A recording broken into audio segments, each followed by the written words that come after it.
말씀을 위해서 저희들 다시 한번 기도하겠습니다. 기도하시겠습니다. 하나님 아버지, 우리에게 굉장한 은혜의 말씀인데 우리가 이 말씀이 너무 난해하다고 어려워하고 때로는 꺼리는 말씀이 되었습니다. 우리가 난해한다고 얘기하는 이유도, 꺼리게 되는 이유도 오늘 함께 묵상하면서 우리에게 이 일이 왜 생기는지 주의하여 주목하여 볼 수 있도록 인도하여 주셨고, 그 일에 앞서서 이 말씀이 우리에게 주신 은혜의 역사가, 하나님의 은총의 역사가, 능력의 역사가 무엇인지 먼저 확인하고 다니엘처럼 이 말씀을 간직하여 계승하며 이 은혜의 복을 누리게 하는 강성성경 연구원교회가 될 수 있도록 하나님께서 인도하여 주시옵소서. 함께 하심을 믿사오며 예수님 이름으로 기도드리옵나이다. 아멘. 자, 오늘 말씀을 보기 전에 우리가 함께 묵상할 내용들, 문제들 함께 보도록 하겠습니다. 첫 번째 읽어볼까요? 시작. 회개의 기도를 드린 다니엘은 어떤 내용으로 기도했나요? 이 부분에서 우리가 잠깐 새벽 예배 내용을 복습할 겁니다. 우리가 지난주 말씀에서도 확인했던 것처럼 다니엘은 회개의 기도를 드리게 됐어요. 왜 회개의 기도를 드리게 되느냐? 그 계기가 뭐였냐 했을 때 예레미야 선지자의 글을 통해서 이제 하나님께서 이스라엘 민족을 징계한 70년이 다 찬 걸 알았어요. 그러면 이제 곧 무엇이 와요? 회복의 역사, 구원의 역사가 와요. 그럼 이것을 감사하는 기도를 드려야 되는데 회개하는 기도를 드렸어요. 다니엘이 회개의 기도를 했던 이유는 바로 성경에서 회개의 기도가 필요하다고 했기 때문이에요. 그래서 하나님의 종들은 자기 임의대로, 자기 경험대로, 자기 감정대로 행동하는 것이 아니라 우선은 말씀을 통해서 일해요. 그래서 회개의 기도를 하거든이라고 얘기했기 때문에 사실 회개의 기도가 시작한 거고, 동시에 무엇이냐면 성경에 제가 새벽 예배 때 얘기했던 거는 되게 은혜로운 게 다니엘과 요셉이 세상 속에서 일한 하나님의 일꾼들이에요. 그런데 우리가 교회 안에서 일한 하나님의 일꾼들 하면은 교회 공동체, 이스라엘 공동체 안에서 일한 하나님의 일꾼들 중에 우리가 굉장히 존경하는 사람, 아침에는 이 얘기 안 했지만 이스라엘 민족이 존경하는 3대 인물이 있어요. 3대 인물이 누군지 알아요? 첫 번째, 시대순부터. 그렇지, 아브라함이에요. 믿음의 조상 아브라함. 그 다음이 그렇지, 모세. 하나님의 말씀을 받은, 우리에게 이 율법을, 하나님의 이 축복을 준 사람이거든요. 그 다음이 다윗, 하나님 나라의 영원한 통치를 알려준 사람. 근데 여러분들, 아브라함도 죄가 기록이 돼 있어요. 잘못한 것이 기록돼 있어요. 모세도 죄가 기록이 돼 있어요. 다윗도 죄가 기록이 돼 있어요. 그래서 하나님은 하나님의 신실한 일꾼들도 죄악에서 자유로울 수 없다는 걸 얘기해요. 그런데 놀랍게도 요셉과 다니엘에 대해서는 죄가 기록이 안 돼 있어요. 특히 요셉 같은 경우는 자기 죄가 없는데 까닭 없이 고난을 당해요. 형들의 식으로 노예로 팔려가서 노예 생활하고, 이 부인의, 그 주인집 부인의 음란함과 거짓말로 감옥으로 쫓겨나서 20년을 13년인가 20년을 그가 까닭 없이 고난을 받아요. 그래서 까닭 없이 고난을 받는 것을 통해서 많은 신학자들이 요셉의 인생은 예수 그리스도의 예표다. 다니엘도 죄가 기록이 안 돼 있어요. 우리 1장에서 6장까지 봤지만 다니엘이 죄진 내용이 있어요? 없어요. 놀라운 거예요. 근데 다니엘은 뭐라고 고백해요? 우리는 죄인입니다. 우리가 죄를 지었습니다. 그 얘기는 뭐예요? 내가 죄인이란 거예요? 아닌 거예요? 내가 또 죄인이란 거예요. 즉, 죄는 기록되지 않았지만, 그래서 요셉 같은 경우는 예수님을 예표하기도 하지만 우리는 본질적으로 어떤 사람들이다? 죄인들이다. 그 죄의 문제가 해결 안 되면 무엇을 우리가 얻을 수 없다? 구원의 은혜를 얻을 수 없다. 그것을 가르쳐주는 성경의 유명한 구절이 세례 요한과 예수님의 첫 번째 설교로 마태복음에 기록된 회개하라, 천국에 가까웠는 일이에요. 그래서 이 회개에서 벗어난 사람 없어요. 그리고 회개는 중요해요. 왜? 그래야지 우리가 예수 그리스도가 보이거든요. 예수 그리스도의 마음을 받아들이는 옥토가 되는 거예요. 그래서 회개가 중요해요. 그리고 그것을 누가 먼저 대표로 하냐면 가장 열심히, 가장 경건하게 산 다니엘이 하는 거예요. 왜? 하나님이 그를 제사장으로 세우셔서, 예수님이 죄가 없는데 우리 죄를 위하여 하나님께 대속의 제사를 드리는 대제사장과 제물이 되신 것처럼 하나님의 일꾼들은 항상 이 일을 먼저 하게 돼 있어요. 그래서 때로는 우리가 곤란한 일을 맡을 때가 있어요.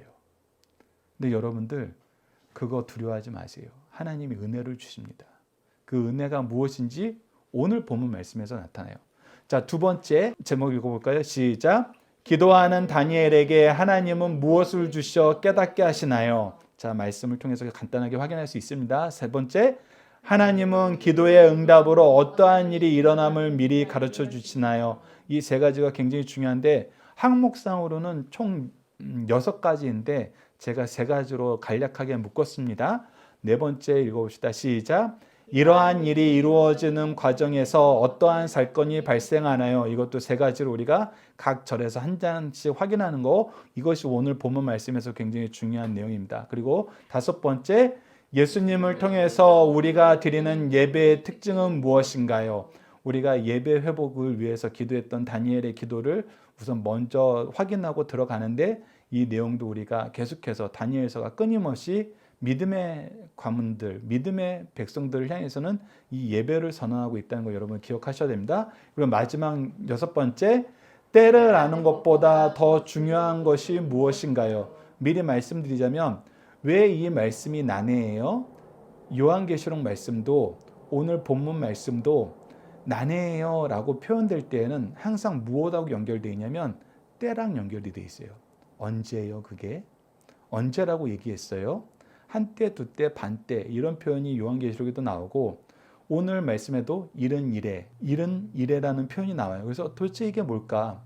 근데 우리가 너무 고민하지 말아야 되는 것이 마태복음 24장 36절에 기록되어 있습니다. 그래서 우리가 난해한 것과 이게 난해하게 여기는 것이 다르다는 것, 오늘 말씀을 통해서 확인하고 우리가 하나님께서 가리신 거 너희들이 몰라도 된다는 것은 굳이 알려고 할 필요 없어요. 그거 알려고 하면서 본질을 놓칠 때가 많기 때문에 여러분들 이 말씀도 오늘 이 동일한 맥락에서 예전에도 한번 나눴지만 동일한 맥락에서 여러분들 묵상해 주시기 부탁드립니다. 자, 오늘 본문을 하나씩 보도록 하겠습니다. 첫 번째는 우리가 오늘 본문도 크게 2단락으로 나눠서 볼 것인데 20절에서 24절입니다. 하나님이 주신 기도의 응답이에요. 우리가 앞서 다니엘이 오늘 새벽 말씀에서 회개의 기도를 열심히 드려요. 우리가 잘못했습니다. 우리가 이런 잘못했습니다. 특히 우리가 죄를 자복할 때에는 우리가 지난주 이 오후 예배 말씀을 제가 새벽 예배 때는 다시 들었어요. 죄란 건 무엇이다? 하나님의 언약을 파괴하는 것이다. 선악의 기준을 내 의미로 바꾸는 것이다. 하나님의 의가 아닌 나의 의를 위해서 일하는 것이다. 그것이 죄인데 그것을 오늘 새벽 예배 말씀에서는 어떻게 기록을 했냐면 우리가 주의 말씀을 듣지 않았습니다. 주의 규례를 범했습니다. 계속해서 하나님의 기준에서 벗어났다는 표현을 해요. 그래서 가장 중요한 거는 하나님의 기준을 알고 하나님의 기준대로 사는 거. 그것이 이제 회개 안에서 일어나요. 그래서 여러분들 제가 예전에 구호로 박유일 목사님이 가르쳐 준 거 회개란 무엇인가 했을 때 지, 정, 이. 지적으로, 감정적으로, 의지적으로 3가지가 나타나는 게 회개다. 그랬을 때 첫 번째가 뭐냐면 지적으로 죄가 무엇인지를 깨닫고 이걸 깨달으려면 우리가 하나님의 말씀이 있어야 돼요. 그리고 이 죄가 우리에겐 결국은 죽음을 주는 거, 우리를 오히려 노예 만드는 거, 하나님의 진노의 대상을 만드는 것이기 때문에 우리가 결국 이 죄를 미워하게 돼요. 죄를 즐기는 것이 아니라 미워하게 되고 마지막으로 의지적으로 죄에서 돌이켜 하나님께로 간다는 거예요. 그래서 여러분들 기억하세요. 죄가 아니라 회개란 무엇인가예요? 회개란 무엇이다? 바로 우리가 죄를 구별하고 지적으로 죄를 구별하고 두 번째로 감정적으로 죄를 미워하고 셋째로 죄에서 돌이켜 하나님께로 가는 것이다. 그것이 회개의 기도였고 바로 이 회개의 기도를 한 다음에 구원의 기도를 할 때 무엇이 구원이었느냐라고 했을 때 첫째는 예배 회복을 시켜주는 게 구원입니다. 하나님의 긍휼하심을 힘입어서 기도하는 것이 구원입니다. 그리고 우리가 주의 백성이 되는 것이 기도입니다. 구원입니다. 그래서 이를 위해서 우리가 주여 들으소서, 주여 용서하소서, 주여 행하소서라고 얘기하면서 우리가 힘차게 외치면서 지속적으로 간절하게 기도해야 된다는 것을 확인했습니다. 근데 이 기도가 이제 요약해서 20절에서 다시 얘기해줘요. 오늘 본문 말씀 9장 20절 말씀 함께 읽어봅시다. 시작. 내가 이같이 말하여 기도하며 내 죄와 내 백성 이스라엘의 죄를 자복하고 내 하나님의 거룩한 산을 위하여 내 하나님 여호와 앞에 간구할 때, 즉 내가 회개 기도를 하고 있다는 거예요. 내 죄와 내 백성 이스라엘의 죄를 하나님께 아뢰며 회개 기도하고 거룩한 산의 회복을 위해서, 구원을 위해서, 예배의 회복을 위해서 내 하나님께 간구할 때 하나님은 뭐 해주신다? 우리에게 더 충만한 은혜를 허락해 주신다. 우리에게 무엇을 해준다? 이 기도에 응답을 주신다. 여러분들 잘 기억하셔야 돼요. 우리가 하나님이 기뻐하시는 기도는 반드시 응답받습니다. 앞서 공부 시간에도 얘기했던 것처럼 우리가 무엇을 위해서 기도하느냐 했을 때 동일한 결과를 두고 기도할 때도 그 동기와 과정이 어떤가가 또 중요해요. 그것이 하나님의 뜻과 일치되는가. 그랬을 때 하나님은 들어주시는데 오늘 본문 말씀도 그래요. 예배 회복을 시켜주십시오. 그러니까 우리가 아파서 교회 못 나가는 사람들에게 빨리 나와서 빨리 직장생활 다시 돌아가게 해주십시오 하는 기도보다는 사실 하나님이 어떤 기도를 더 좋아하신다? 예배에 다시 나올 수 있도록, 우리가 함께 성도의 교제를 할 수 있도록 정한 시간, 정한 순서, 정한 장소에서 하나님께 마음과 뜻과 정성을 다하여 영과 진리로 예배할 수 있도록 회복해 주세요. 이 기도가 하나님의 기준에서 훨씬 더 의로운 기도다. 훨씬 더 들어주시기 기뻐하시는 기도다. 그리고 우리가 이 일을 위해서 무엇했습니다는 다 그건 자기 의를 위한 기도예요. 우리가 한 것이 하나님께 기도할 자격이 안 돼요. 그래도 죄인이에요. 어쨌거나 죄인은 하나님을 대면할 수가 없어요. 그래서 우리가 기도할 때 누구 이름으로 기도해요? 예수님 이름으로 기도합니다. 왜? 우리가 죄인이어서 우리가 뭘 해도 하나님께 기도할 자격도 못 얻는 거예요. 근데 예수 그리스도를 통한 구원의 은총에 의지하여 하나님의 긍휼하심으로 우리가 기도하게 되는 거예요. 그래서 이 긍휼하심을 인정하고 의지할 때 이 기도는 응답받습니다. 더 쉽게 말하면 예수님 이름으로 기도할 때 그 은혜에 우리가 황복하여서 기도할 때 들어주세요. 그리고 어떻게 해야 돼요? 간절하게 기도해야 돼요. 간절하게. 주여 들으소서, 주여 용서하소서, 주여 행하소서. 속히 우리를 주의 백성으로서 이 세상 사람들이 알게 하소서. 그래서 기도하는 것은 우리가 부끄러워서 감추고 기도했다는 것을 우리가 그냥 습관적으로 얘기하는 게 아니에요. 이건 자랑스럽게 얘기하는 거예요.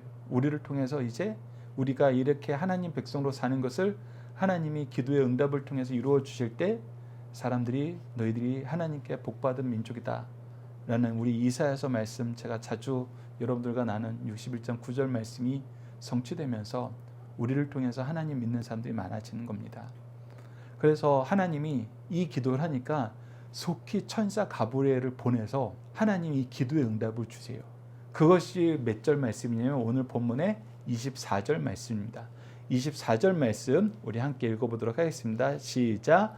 내 백성과 내 거룩한 성을 위하여 이른 이래를 기한으로 정했으니 허물이 그치며 죄가 끝나며 죄악이 용서되며 영원한 의가 드러나며 환상과 예언이 응하여 또 지극히 거룩한 이가 기름 부음을 받으리라.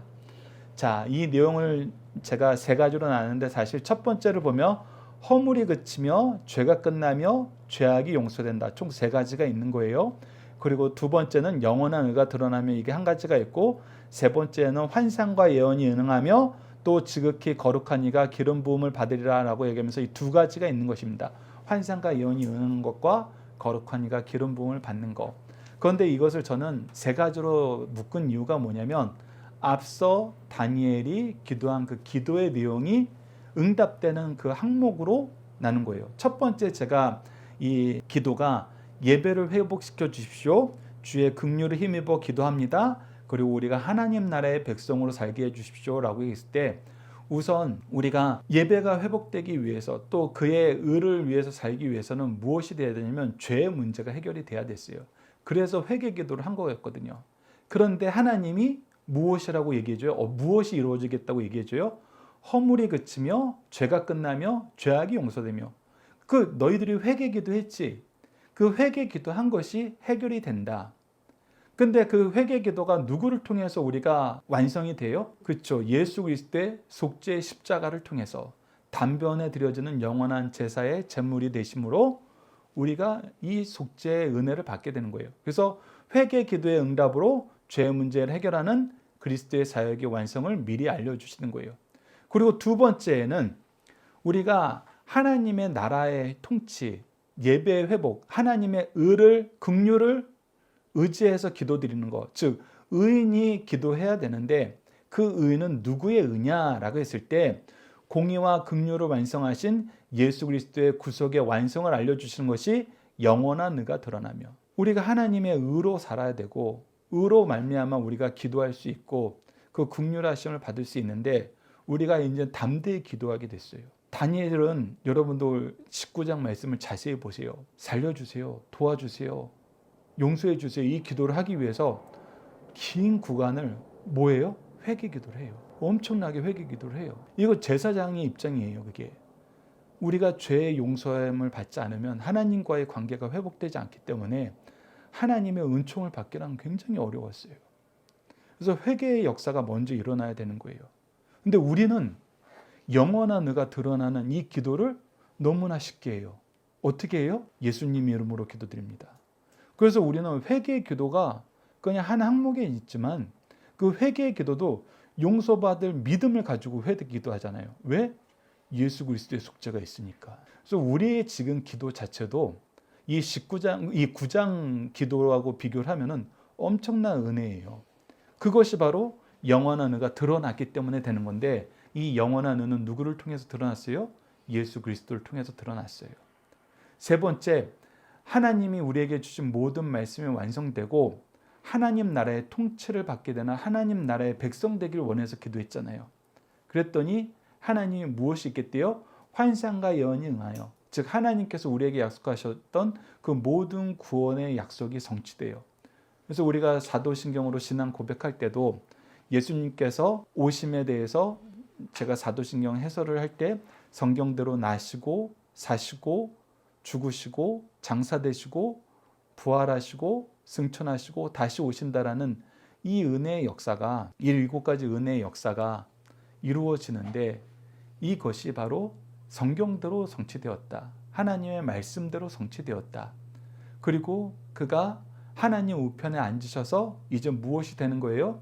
하나님께서 왕으로 세우심을 받은 하나님의 통치권을 받아서 온 세상을 다스리는 왕 중의 왕으로 이 땅에 다시 오시고 지금 그 통치를 하늘나라에서 교회를 중심으로 이루고 계세요. 그래서 우리가 하나님 나라의 백성으로 살게 해주십시오라는 기도가 바로 환상과 예언이 응하며 또 지극히 거룩한 이가 기름 부음을 받으리라는 이 말씀으로 응답의 약속을 받은 거예요. 그래서 우리가 새로운 예배로, 이 제사의 예배가 아니라 완전하게 예수 그리스도의 몸된 교회에서 예수 그리스도의 이름으로 예수 그리스도의 백성으로 예배 드리는 것이 바로 교회인데, 이 교회의 예배가 이루어지는 겁니다. 그래서 이 교회가 하나님 나라의 통치의 상징이에요. 그래서 이것이 이루어졌다는 거예요. 그것을 하나님께서 우리에게 가르쳐 주는데, 이것이 가르쳐 주는 게 무엇이다라고 얘기하냐면, 여러분들 문제 풀이를 위해서 미리, 여기 화면에는 없지만 22절에 이렇게 기록되어 있습니다. 내가 가르치며 내게 말하여 이르되 다니엘아, 내가 이제 내게 지혜와 총명을 주려고 왔느니라. 즉 기도의 응답을 통해서 총명과 지혜를 주셔서 하나님의 뜻을 미리 알게 하는 거예요. 네 기도는 앞으로 이렇게 응답이 된다 라는 것을 가르쳐 주는 것입니다. 그래서 우리가 하나님의 리더가 되었을 때 가장 하는 이 성도들이 왜 영적인 리더를 찾아오게 되느냐라고 했을 때 바로 이 영성이 있기 때문이에요. 우리가 평상시에 제사장의 기도를 하면은 하나님께서 우리에게 지혜와 총명을 주셔서 하나님의 뜻을 미리 알려주세요. 기도의 응답을 주세요. 그래서 이 전통을 아는 교회가, 아는 성도들은 어려운 일이 있을 때, 자기 혼자서 기도하기 힘들 때 항상 교회 리더들에게 기도를 부탁하고 교회 성도들한테 기도를 부탁하는 이유입니다. 그들의 기도를 통해서 하나님이 지혜의 영을 허락하여 주셔서 교회 리더를 통해서 이 기도의 응답을 줄 때가 있거든요. 그러면 교회 리더는 그 은혜 받은 말씀을 가지고 가서 또 위로하고 격려하고 믿음으로 살게 하는 겁니다. 그래서 이 역사가 다니엘에게 임했다. 그리고 이 역사가 우리에게 임하길 기도하자. 그 내용을 우리가 기억해 주셨습니다. 이제 두 번째 단락입니다. 두 번째 단락은 25절에서 27절로 영원한 나라의 백성으로 고난을 두려워하지 말고 믿고 승리하자. 그래서 이 응답을 얘기했는데 이 응답을 얘기하시고 나서 앞으로 있을 이야기에 대해서 이 기도의 응답이 있을 때 이 기도의 응답이 있고 난 이후에 일어날 일을 얘기해요. 첫 번째가 뭐냐면 예루살렘 성전 도성이 회복된다. 25절입니다. 자, 25절 말씀 함께 읽어보도록 하겠습니다. 시작. 그러므로 너는 깨달아 알지니라 예루살렘을 증거하라는 영이 날 때부터 기름 부음을 받은 자 곧 왕이 일어나기까지 7 이레와 62 이레가 지날 것이요 그 곤란한 동안에 성이 중건되어 광장과 거리가 세워질 것이며 즉 예루살렘을 중건하라는 영은 뭐냐면 바로 고넬로 칙령을 말하는 거예요. 예레미야 선지자를 통해서 이제 70년이 끝나가네. 그 끝나면은 이제 예루살렘 성전을 다시 세우라는 고넬로 왕의 칙령이 내려서 그때 너희들이 고향 땅으로 돌아간 그때부터 7 이레와 62 이레가 있을 것인데 라고 얘기하면서 이제 7 이레가 있을 때 이거를 이제 어떻게 해석하느냐 이 날짜에 중심을 두고 해석을 하면 이게 맞기도 하고 틀리기도 하면서 여러 가지 의견이 분분해요. 근데 여러분들 이 때는 우리가 느부갓네살 왕이 7대를 그 짐승처럼 산다 그랬을 때 그 7대를 사는 게 몇 년에서 이게 몇 주인지 며칠인지 몇 년이가 중요한 게 아니라 이 때를 통해서 하나님이 이루시고자 하시는 일이 중요한 것을 우리가 확인했었어요. 그 이루시고자 하시는 것이 무엇이었어요? 왕이 하나님의 통치를 인정하고 그랬을 때 하나님은 당신을 더 높이신다. 그래서 당신이 하나님의 통치와 하나님의 권세를 인정하고 그것을 선포하게 만드신다는 것이 사실 중요한 거였어요. 그래서 그때를 보기보다는 그 메시지를 보라는 거였어요. 시간을 보기보다는 그 메시지를 보라는 거였습니다. 그래서 사실 저는 일부러 이 7대 1의 이 내용에 대한 해설을 지금 자제하는 거예요. 더 중요한 건 무엇이다? 예루살렘, 즉 예루살렘의 성전과 도성이 회복된다. 이것은 우리가 이미 구약 성경을 통해서 확인한 내용이에요. 예루살렘이 중건이 되어 느헤미야와 에스라 선지자를 통해서 이것이 이루어집니다. 그리고 이 일이 이루어진 다음에 7 이레가 굉장히 빨리 이루어지고 근데 이 예루살렘 성전이 회복됐는데 그 다음에 오랜 시간이 지나서 무엇이 이루어지냐면 기름 부음 받은 자가 오기 전에 즉 예수님이 오시기 전에 여러 가지 환란이 있다는 거 우리가 이미 이 헬라에 의해서 이스라엘 민족이 핍박받는 것을 8장에서 미리 확인해왔기 때문에 그 역사가 일어나는 일이 있다는 거예요. 그런데 중요한 것은 예루살렘 도성은 반드시 회복된다. 그 다시 한번 확신을 주시는 거고 앞에 있는 말씀 그리고 나서 이제 새롭게 주시는 말씀이 뭐냐면 둘째 그리스도의 대속의 죽으심과 환란이 있다는 것입니다. 즉 영원한 왕이 기름 부음을 받는데 그래서 영원한 왕이 세우심을 받아요. 그 하나님 나라의 통치에 예수님이 오세요. 그것이 바로 이사야 25절에서 이 영원한 왕인데 근데 26절에서 뭘 얘기하냐면 62 이래 이후에 그 영원한 왕이 오셨는데 기름 부음을 받았는데 어떤 일이 발생한다? 기름 부음 받은 자가 끊어져서 없어질 것이다. 이 기름 부음 받은 자가 왔는데 어떻게 된다? 끊어져 없어진다. 쭉 죽게 된다. 그리고 나서 장차 한 왕의 백성이 와서 이제 이 왕이 오는 게 아니라 왕의 백성이 와서 어떻게 된다? 이 재건되었던 예루살렘 성읍과 성전을 다시 무너뜨린다. 이것이 예수님께서 승천하신 이후에 로마에 의해서 이루어져요. 그러니까 우리가 8장에서는 무엇이 이루어지는 거였어요? 바로 헬라에 의한 핍박이 있었던 것인데 이 9장에서 예언은 무엇이 이루어지는 거냐면 바로 로마에 의한 핍박이 다시 예언이 되는 거예요. 그래서 회복되었던 성전과 예루살렘 성이 회파되는 일이 발생한다. 그리고 그때는 어떤 일이 발생하냐면 그의 마지막으로 홍수에 휩쓸림 같을 것이며 또 끝까지 전쟁이 있으리니 그리고 그 다음에는 계속된 전쟁이 있다는 거예요. 계속된 전쟁이 있습니다. 특히 이 전쟁은 외부적인 전쟁과 함께 무슨 전쟁이에요? 영적인 전쟁이에요. 끊임없는 유혹과 끊임없는 핍박이 있어요. 그런데 이것이 어떻게 되었다? 황폐할 것이 작정되었다. 근데 그 작정된 것이 너희들이 기억해야 되는 건 무엇이다? 하나님이 정해진 기간 안에만 이루어진다. 이것이 영원히 이루어지는 거 아니고 이들이 영원히 승리하는 것이 아니고 하나님이 허락된 기간 안에서 이루어지는 것이다. 그래서 이것을 너희들이 기억해야 된다. 그리고 나서 무엇이 이루어진다? 교회를 통해 이루어질 예배 회복의 역사, 교회의 역사가 시작된다. 여러분들 이 말씀이 이제 이런 이래를 설명할 때 굉장히 헷갈리는 거예요. 왜 그러냐면 이것을 이 날짜에 맞춰서 해석을 하다 보니까 27절에 대한 해석이 두 가지로 갈라졌어요. 그러니까 이미 우리는 이 역사가 다 이루어진 시대를 살고 있잖아요. 그러니까 이 말씀 우리는 좀 더 유기적으로 해석을 할 수가 있어요. 다니엘보다는 이 말씀에 대한 이해도가 우리가 훨씬 더 높아요. 왜? 우리는 이 역사를 다 봤으니까. 그런데 아직 이해가 안 되는 것이 이 두 가지로 이해할 수 있는 것이 바로 27절이에요. 27절을 예수님 시대에 이루어진 일로 보면은 이런 해석이 나오고 이 27절을 예수님이 재림할 때로 보면은 완전히 새로운 해석이 나와요. 그래서 근데 말씀을 딱 읽어보면은 이거 두 가지 해석 다 될 것 같은데 라는 여러분들이 뉘앙스를 느낄 거예요. 자, 9장 27절을 함께 읽어보겠습니다. 시작. 그가 장차 많은 사람들과 더불어 한 이래 동안에 언약을 굳게 맺고 그가 그 일의 절반에 제사와 예물을 금지할 것이며 또 포악하여 가증한 것이 날개를 의지하여 설 것이며 또 이미 정한 종말까지 진노가 황폐하게 하는 자에게 쏟아지리라 하였느니라 하니라. 자, 이 말씀을 보면은 여기서 가장 중요한 게 그예요.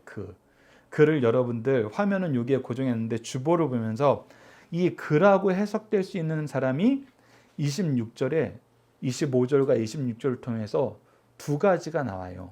첫 번째는 우리에게 약속된 그 기름 부음 받은 자, 이 기름 부음을 받은 영원한 왕 예수 그리스도를 의미할 수 있고 26절 후반절에 나오는 이 왕의 군대에서 얘기하는 이 왕으로 해석할 수가 있어요. 근데 이 왕은 이 8장에서 얘기했던 하나님을 대적하는 왕, 적그리스도를 상징할 수 있거든요. 그러면은 여러분들 보기엔 뉘앙스가 어느 거에 더 맞는 것 같아요? 그가 장차 많은 사람들과 더불어 한 이래 동안 언약을 굳게 맺고 그가 그 일의 절반에 제사와 예물을 금지할 것이며 딱 여기까지 볼 때는 여러분들은 이것이 예수님 같아요? 아니면 이 적그리스도 같아요? 적그리스도 같죠? 왜 그 의미가 느껴졌어요? 왜 그 의미를 가졌어요? 제사와 예물을 금지하는 것 때문에 얼핏 보면 그렇게 보여요. 근데 이게 우리가 구속사적인 관점에서 예수 그리스도를 알면은 이게 예수 그리스도로 해석이 돼요. 왜? 예수님 이후에는 제사가 필요하지 않아요? 예수님을 통해서 드려지는 예배는 예물이 중요해요? 순종이 중요해요? 순종이 중요해요. 그래서 이것은 예수님을 통해서 구약의 예언이 성취가 되었기 때문에 이제 더 이상 예수님 이거 하지 말라는 거예요. 이 내용은 여러분들 사도행전 보면 엄청 나와요.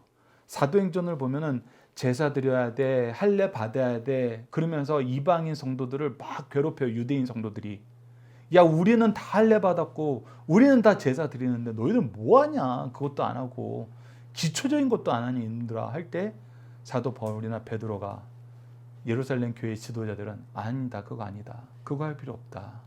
왜? 제사는 예수 그리스도를 통해서 완성되었고 할례는 마음의 할례, 성령의 할례가 중요하다. 그거는 예수 그리스도를 통한 대속을 예표한 것이지 우리가 그것을 다시 따라가는 것은 예수 그리스도를 오히려 멸시하는 것이다. 이것이 사도 바울이 서신서에서 지속적으로 가르쳐 주는 거예요. 그래서 그가 그 관점에서 여러분들 조금 전에 우리가 읽었던 걸 다시 해석하면 그가 장차 많은 사람들과 더불어 한 이래 동안에 언약을 굳게 맺고 즉 예수 그리스도를 통해서 새로운 언약을 맺는다는 거예요. 그것이 바로 요한복음 4장 24절을 통해서 하나님은 영이신 예배하는 자가 영과 진리로 예배할지니라 바로 이 말씀 예수님을 통해서 드려지는 예배 새 언약 히브리서 7장 26절에서 27절도 이러한 대제사장은 우리에게 합당하니 거룩하고 악이 없고 더러움이 없고 죄에서 떠나 계시고 하늘보다 높이 되시니라 그는 저 대제사장들이 먼저 자기 죄를 위하여 위하고 다음에 백성의 죄를 위하여 날마다 제사 드리는 것 같지 아니할 필요가 없나니 이는 그가 단번에 자기를 드려 이루셨습니다. 그래서 그를 통해서 드려지는 예배는 구약의 예배랑 다르다는 거예요. 그래서 이 구약의 예배와 다른 언약을 맺으셨다는 거예요. 그리고 나서 이제 구약 예배는 그만 드려라 라고 금하셨다는 것입니다. 그렇게 하면 이것이 예수 그리스도에 대한 예표가 돼요. 그러면서 그가 이 27절 이후에 또 포악하고 가증한 것이 라고 일치할 수도 있지만 그라고 표현하지 않으므로 이것이 새로운 적 그리스도를 예언하는 것일 수도 있거든요. 핍박자를 예언하는 것일 수도 있어요. 근데 이 두 가지가 다 나쁘지 않은 것도 있고 이게 오용하거나 남용하는 해석은 아닌 것 같아요. 그런데 우리는 어떤 것을 또 따르느냐? 저희는 조금 전에 얘기한 거 예수 그리스도를 따릅니다. 왜 그러느냐? 왜 그러냐면 앞서 하나님께서 기도의 응답으로 주신 게 뭐예요? 다니엘이 구원을 위해서 드리는 기도였어요. 즉 말씀에 하나님의 영원한 의의 회복과 예수 그리스도를 통한 죄의 회복으로 인해서 우리가 하나님의 백성으로서 예배드리는 거. 그거를 보면은 이 말씀을 그 맥락에서 볼 때에는 예수님을 통해서 이 새로운 언약이 세워지고 우리의 예배가 은혜의 예배로 변경된 거. 하나님 나라의 백성의 삶이 이 교회의 중심, 제사가 중심이 되는 것이 아니라 이 복음이 중심이 되는 것으로 볼 때에는 이것이 예수님에 대한 해석으로, 초림에 대한 해석으로 옳다. 그런데 이것을 예수님의 재림에 대한 해석으로 볼 때에는 무엇이 되냐면 이때 이 적그리스도가 계속 나타난다. 계속 나타나서 우리를 시시때때로 괴롭힌다. 그랬을 때 우리는 무엇의 위기를 느끼게 된다? 예배의 위기를 느끼게 된다. 이거는 계속해서 우리에게 주어지는 거예요. 그래서 너희들이 포커스를 어디에 둬야 된다? 예배 위기가 나올 때 예배를 지키는 것에 포커스를 둬야 된다. 여러분 이 해석도 나쁘지 않잖아요. 그런데 이러한 해석이 가능한 이유가 뭐예요? 가능한 이유. 이렇게 두 가지 해석이 나온 이유가 뭘까요? 바로 때이기 때문이에요. 왜? 자, 우리가 앞에 걸로 해석하면은 이거는 다 이루어졌다. 그러니까 이런 이래가 이미 다 성취되었다는 표현이에요. 그런데 뒷것으로 해석을 하면은 아니다. 이 이런 이래가 아직 이루어지지 않았다. 이거는 왜냐하면 예수님 재림에 대한 이야기이기 때문에 그러면 그때부터 이제 헷갈려지는 거예요. 그러면은 적그리스도가 로마일 수도 있고 그 이후에 나오는 거일 수도 있고 말세 때 나오는 거일 수도 있고 그러면은 어떻게 해야 되지? 이렇게 헷갈려요. 근데 우리가 이때를 제하고 보면은 두 가지 다 무엇에 대한 이야기다? 두 가지 다 예배에 대한 이야기다. 즉 제가 얘기하려는 게 이미 이루어진 거에 대해서는 우리가 때를 그렇게 궁금하지 않아요. 왜? 이미 성취됐으니까. 근데 이것이 앞으로 일어날 일이라고 생각하면은 이 해석이 맞을까 저 해석이 맞을까 막 궁금해지잖아요. 근데 궁금해지는 이유가 뭐예요? 우리가 때에 포커스를 뒀어요. 때. 근데 두 가지 해석 다 가다라고 얘기했을 때 두 가지 해석 다 가한 거에서 공통 분모를 보면 뭐가 보여요? 예배가 보여요. 예배가. 예수 그리스도를 통해서 우리가 완성된 예배를 드릴 것이냐 아니면은 계속해서 예배에 대한 핍박이 오는데 예배를 지키는 말씀을 볼 것이냐. 둘 다 뭐가 중심이에요? 예배가 중심이에요. 그러니까 이거는 예배의 회복, 교회의 역사를 우리에게 가르쳐 주는 것이다라고 보면은 두 가지 해석 다 공통적인 분모가 있고 사실은 이 공통적인 분모가 뭐다? 메시지의 핵심이다. 여러분들이 앞으로 우리가 언젠가는 요한계시록 말씀도 볼 거예요. 그런데 여러분들 요한계시록이 어려워요. 요한계시록 가지고 장난치는 이단들이 많아요. 할 때 어려워요? 장난치는 것들이 많아요? 라는 거에 항상 무엇이 걸려있냐면 이 때가 걸려있어요. 때. 한 때, 두 때, 반 때. 이걸 어떻게 해석할 거야? 이거 어떻게 해석할 건지 우리가 명확하게 해석할 거였으면 해석할 필요한 거였으면 하나님이 자 1년이다 2년이다 더 나아가서는 그것이 2222년이다 아니면 2005년이다 이렇게 하나님이 그게 필요하면 그거 보여주셨을 거예요. 그게 우리에게 더 좋은 거면 그거 주셨을 거예요. 그런데 하나님이 이런 표현을 쓰신 거는 그게 중요한 게 아니라 더 중요한 게 있다는 거예요. 그래서 여러분들이 이 말씀을 이해하실 때 항상 이 마태복음 24장 36절 말씀을 기억하십시오. 자, 마태복음 24장 36절 함께 읽어보겠습니다. 시작. 그러나 그 날과 그때는 아무도 모르나니 하늘의 천사들도 아들도 모르고 오직 아버지만 아시느니라. 제가 굉장히 자주 말씀드리고 우리가 자주 묵상하는 말씀이에요. 여러분들 때는 모르는 게 은혜예요. 왜 은혜예요? 우리가 때를 알면은 그때만 믿지 하고 거짓 믿음이 횡행하게 돼요. 이단들이 때를 얘기하는 이유가 뭐냐면 바로 거짓 믿음으로 사람들을 유혹하기 때문이에요. 근데 거짓 믿음이 여러분 될 것 같은데 절대 안 돼요. 왜? 앞서 우리가 믿음에 대한 승리한 사람을 통해서 누가복음 말씀을 통해서 봤던 것처럼 믿음은 씨가 뿌려지고 씨가 싹트고 자라고 열매 맺는 이 과정이 필요해요. 우리 이 얘기를 다시 한번 얘기하면 이거는 전 인생에 걸친 영적인 생명력의 활동이에요. 그렇기 때문에 내가 죽어 있다가 갑자기 내가 그 시간이 되면 얼른 싹 틔우고 얼른 열매 맺을 수 있어. 이거 안 돼요. 그런 생각을 가지게 만드는 게 이 이단들이 때를 가지고 장난치는 거거든요. 그래서 지금이야 라고 협박을 하든지 괜찮아 늦게 해도 돼 하고 하든지. 그래서 이 때를 우리에게 안 알려주신 이유는 뭐냐면 때에 현혹되어서 믿음을 버리지 말라는 거예요. 믿음은 때를 얻던지 못 얻던지예요. 그것이 우리에게 온전한 믿음을 주시는 더 좋은 길이에요. 그래서 여러분들 때에 너무 집중하지 마시고 그 메시지에 집중하세요. 그 메시지는 뭐였어요? 예루살렘 성전은 반드시 회복된다. 그리스도의 대속의 죽으심은 반드시 성취된다. 그리고 그 모든 은혜를 통해서 교회가 예배 회복과 예배 회복으로 세상을 이기는 승리의 역사가 너희들에게 주어진다. 이 세 가지는 지금 우리가 성취를 받았어요? 못 받았어요? 받았어요. 예수님을 통해서 성취돼서 우리는 이 은혜를 누리고 있어요. 그리고 요한계시록을 보면 동일해요. 너희들 흔들리지 마. 예배자로 살아. 다니엘서 메시지와 이 부분이 동일합니다. 예배자로 살아. 예배가 먼저야. 여러분 이거 가볍게 듣지 마세요. 이 내용을 여러분들 잘 기억하시고 우리 또 잠시 후에 다시 한번 묵상하는 시간 갖도록 하겠습니다. 우리 자녀들과 함께하는 기도 훈련 내용을 통해서 기도하겠습니다. 함께 한 목소리로 기도합시다. 시작. 지혜와 총명을 주셔서 우리로 깨닫게 하시는 하나님, 예수 그리스도를 통해 죄의 문제를 해결하시고 영원한 의를 힘입어 살게 하시고 영원한 하나님 나라의 백성으로 평화와 승리를 누리게 하심을 감사합니다.